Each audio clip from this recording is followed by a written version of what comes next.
Please do like, share, comment and subscribe to make me happy। गोरी कौवी की जंगल में एक चूड़ियों की दुकान थी। बुलबुल की बेटी की शादी होने वाली थी और वह अपनी बेटी के लिए चूड़ियां लेना चाहती थी, मगर बुलबुल के पास पैसे नहीं थे, इसलिए वह उड़ती हुई चिड़िया के पास जाती है। चिड़िया बहन, मेरी बेटी की शादी होने वाली है और मुझे उसे चूड़ियां खरीद कर देनी है, मगर मेरे पास पैसे नहीं है। चिड़िया बहन, आप गोरी कौवी से कहकर मुझे कुछ उधार में चूड़ियां दिलवा दें। बुलबुल, तुम चिंता ना करो, मेरी बात ना गोरी जरूर मान लेगी। फिर चिड़िया बुलबुल के साथ जाती है। गोरी, अगर बुलबुल पैसे नहीं देगी तो उसके बदले मैं पैसे दे दूंगी। गोरी, बुलबुल को चूड़ियां दे दो।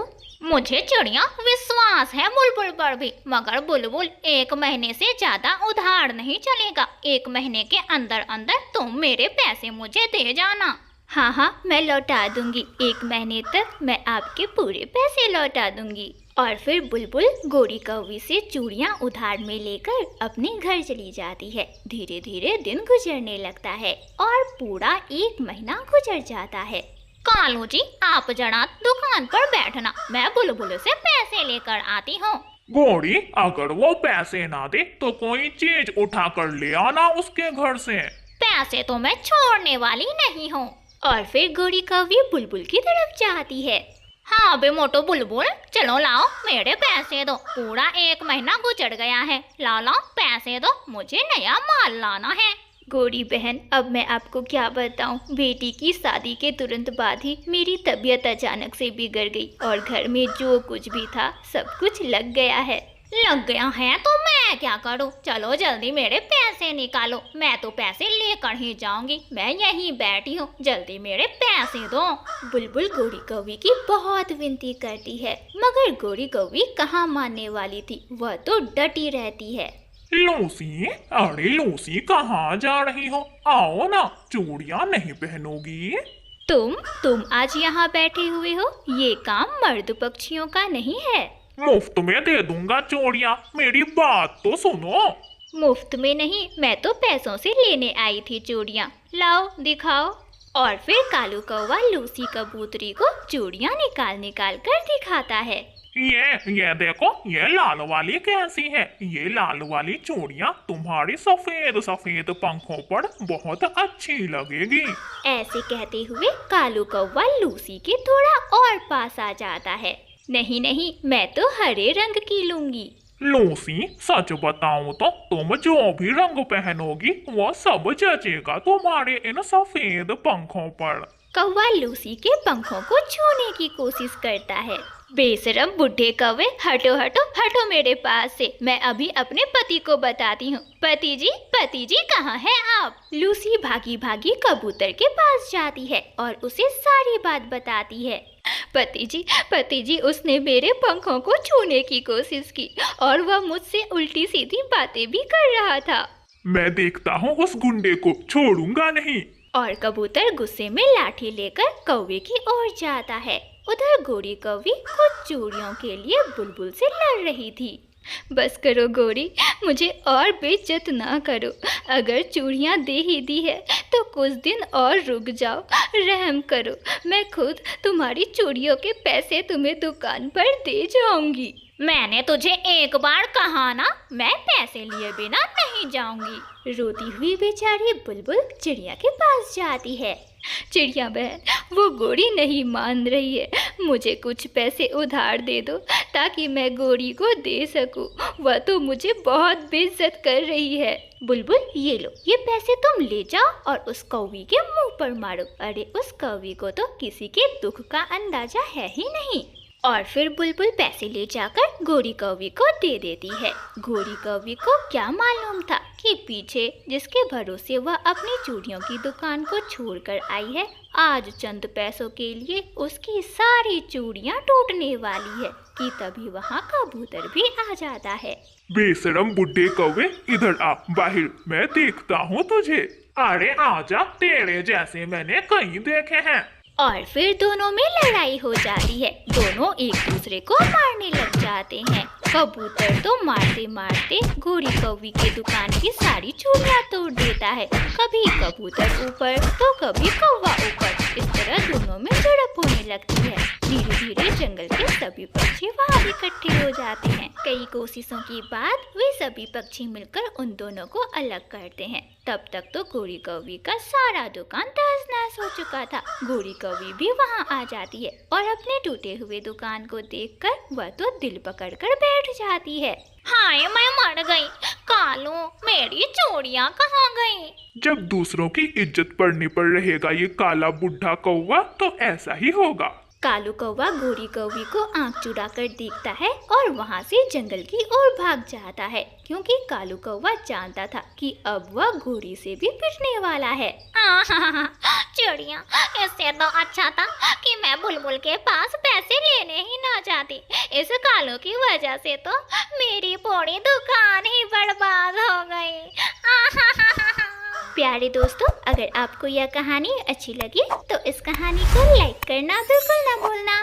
चिड़िया की बेटी गुड़िया जब अपने घर से बाहर निकलती है तो उसे अपने घर के पास ही कुछ छोटे छोटे पौधे दिखाई देते हैं। गुड़िया चिड़िया उन पौधों के पास जाती है। अरे, ये पौधे कैसे हैं? मैंने तो आज से पहले ऐसे पौधे कभी नहीं देखे। पता नहीं ये पौधे बड़े होकर एप्पल का पेड़ बनेगा या मैंगो का पेड़ बनेगा, पता नहीं, मगर ये पौधे सूख रहे हैं। मैं ऐसा करती हूँ, इन पौधों को पानी दे देती हूँ। और फिर गुड़िया चिड़िया नदी किनारे जाती है और नदी से पानी भरकर उन छोटे छोटे पौधों को पानी डालती है। गुड़िया चिड़िया पानी डाल ही रही थी कि तभी उसकी मम्मा चिड़िया भी वहाँ आ जाती है। गुड़िया बेटी, ये क्या कर रही हो आप?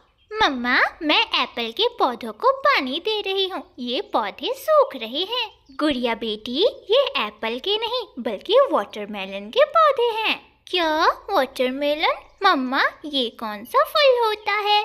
गुड़िया बेटी, इन पौधों के नीचे ना बड़े बड़े लाल लाल तरबूज निकलते हैं और वे बड़े खाने में स्वादिष्ट और रसीले होते हैं। मम्मा, फिर तो मैं समय से इन पौधों को पानी दूंगी और मैं भी खाऊंगी रसीले रसीले वाटरमेलन। और फिर उस दिन के बाद से ही गुड़िया चिड़िया तरबूज के बेलों को समय समय से पानी दिया करती थी। अपनी बेटी को इतनी मेहनत करते हुए अब चिड़िया भी उसकी मदद किया करती थी। वह भी गुड़िया चिड़िया के साथ तरबूज के बेलों को समय समय से पानी दिया करती थी।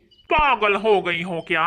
पागल चिड़िया, बेफिजूल का काम करती रहती हूँ। अरे, इन झाड़ियों में पानी देने से तुम्हें कुछ नहीं मिलेगा। ये कोई फल नहीं देते, ये बस झाड़ी है, झाड़ी। कालू भैया, ये झाड़ियाँ नहीं तरबूज की बेलें हैं। जब इन पर फल लगेगा तो देखेंगे।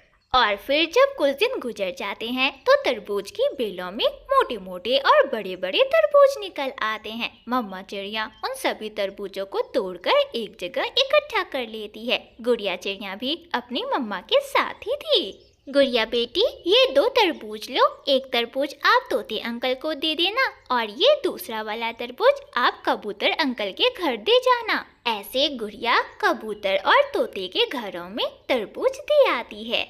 गुड़िया बेटी, ये तरबूज आपको कहाँ से मिली?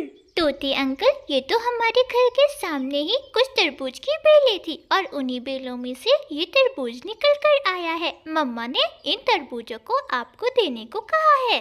कालू, सुना है कि चिड़िया के पास कोई खाने वाली चीज है जिसे तरबूज कहते हैं। हाँ गौरी, मुझे तो दी थी चिड़िया ने, मैंने खाई है। बड़े लाल लाल और रसीले स्वादिष्ट तरबूज खाने में लगते हैं। मैं भी खाऊंगी, मैं अभी जाती हूँ चिड़िया के पास। फिर गोरी कौवी चिड़िया से तरबूज लेने चली जाती है। चिड़िया चिड़िया, मुझे भी थोड़ी सी तरबूज दे दो। मैंने कालू को दी तो थी, मगर कालू ने तो अकेले ही खुद खा ली सब तरबूज। अच्छा कोई बात नहीं, ये लो गोरी, ये एक तरबूज तुम्हारे लिए, इसे तुम खा लो।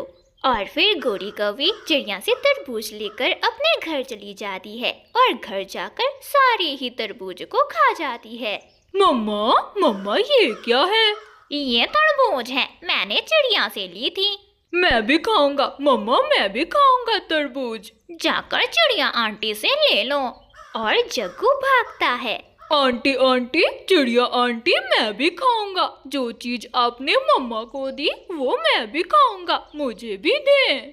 लो जग्गू बेटा, आप भी खा लो। जग्गू, हमने बहुत मेहनत से जमा की है ये तरबूजे। मैं तो इन्हें नदी किनारे जाकर खाऊंगा आंटी। कालू, वो चीज तो खाने में बहुत स्वादिष्ट है। कालू, क्यों ना हम चिड़िया के घर से सारे तरबूजे चुरा लें? घोड़ी, अगर तुम मेरे साथ जाओगी तो फिर मैं चुरा लूंगा। तो फिर कालू, आज रात ही हम चिड़िया के घर से सारे तरबूजे चुरा लेंगे। मम्मा मम्मा, मिट्ठू अंकल बता रहे थे कि तरबूजों की खुशबू से चूहे आ जाते हैं। मम्मा, कहीं वे चूहे हमारे सारे तरबूज खा न जाएं।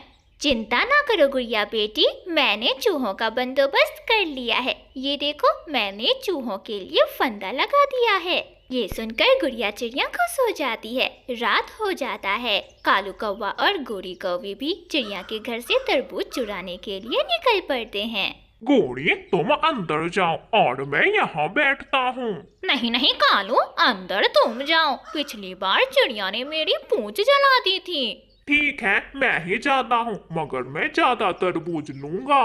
और ऐसा कहते हुए कालू कौवा चिड़िया के घर में घुस जाता है। कालू कौवा आहिस्ता आहिस्ता तरबूजों की ओर बढ़ता है, मगर ना जाने कब उसके पैर में फंदा फंस जाता है। दर्द तो बहुत होता है, मगर कालू कौवा चुप रहता है। मम्मा मम्मा उठे, कोई आवाज आई है। गुड़िया बेटी, चूहा होगा, फंदे में फंसा होगा, सुबह देखेंगे। मगर अब कालू कौवे से दर्द बर्दाश्त नहीं होता, वह चीखता है। चूहा नहीं, मैं हूँ चिड़िया कालू कौवा। प्लीज मुझे फंदे से बाहर निकालो, मुझे बहुत दर्द हो रहा है। चिड़िया, मुझे बाहर निकालो। गोरी तो यह सुनकर ही भाग जाती है। पहले तो ये बताओ, तुम इतनी रात गए मेरे घर पर करने क्या आए थे? मैं तरबूज खाने आया था। मम्मा, कालू अंकल जरूर तरबूज चोरी करने आए होंगे। फिर मम्मा चिड़िया एक बड़े डंडे से कालू कौवे की खूब पिटाई करती है। सच सच बताओ, तुम तरबूज चोरी करने आए थे ना? फिर कभी आओगे मेरे तरबूजों को चोरी करने? ना चिड़िया, इस बार मुझे छोड़ दो, मुझे माफ कर दो। मैं फिर कभी ऐसा नहीं करूँगा। मैं कभी तुम्हारे घर पर चोरी करने नहीं आऊँगा। अरे, मैं तो घोड़ी की बातों में आ गया था। चिड़िया मुझे माफ करो, मुझे जाने दो। कालू कौवा इस तरह चिड़िया से पीटता है और उसे अपने किए की सजा मिलती है।